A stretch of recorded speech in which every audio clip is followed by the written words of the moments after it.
o sa kalumalabay lamang. Ang atong puluyan hatua sa langit,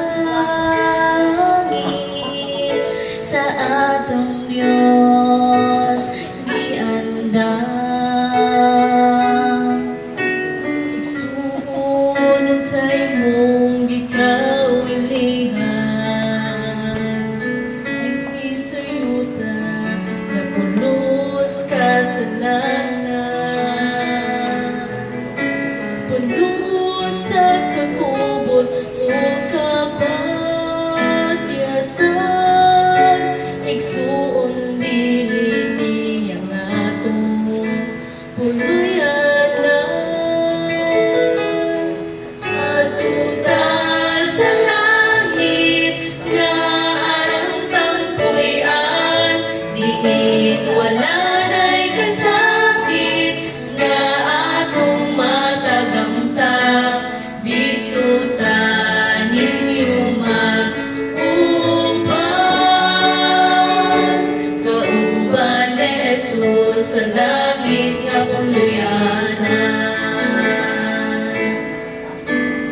Ikaw na higugma dinhi sa kalibutan, kayang imong bahandi daghan pa sa uban.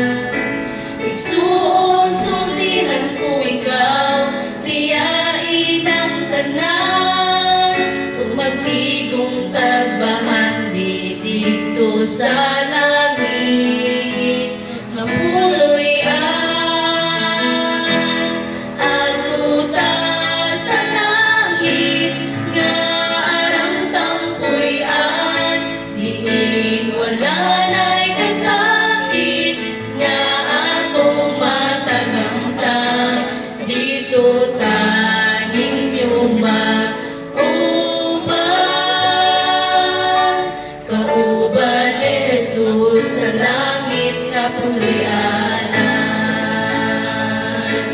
Atuta sa langit nga arang tampuyan, diin wala na'y kasakit nga atong matagamta.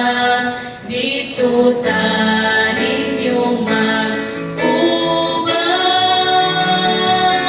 kauban ni Jesus sa langit nga puluyanan. Kauban ni Jesus sa langit nga puluyanan.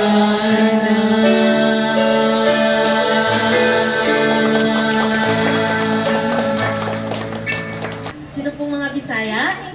Ayan, marami naman po pala. So, naintindihan nyo naman po, di ba yun? At tuta sa langit, tayo na po ay pumunta sa langit. Sabi po doon sa inamit po namin ay, itong mundo na po ito ay hindi po itong ating tahanan. Ayan. Ang ating pong tahanan, ang ating pong tunay na tahanan ay nasa langit.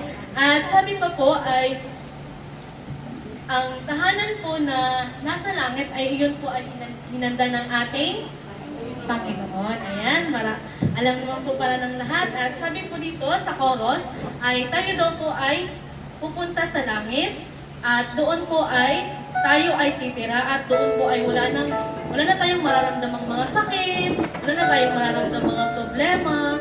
Ganon, pag tayo po ay nandoon na sa langit. At atin pong makakasama ang ating Panginoong Jesus doon sa langit. So, yun lamang po. Maraming salamat po.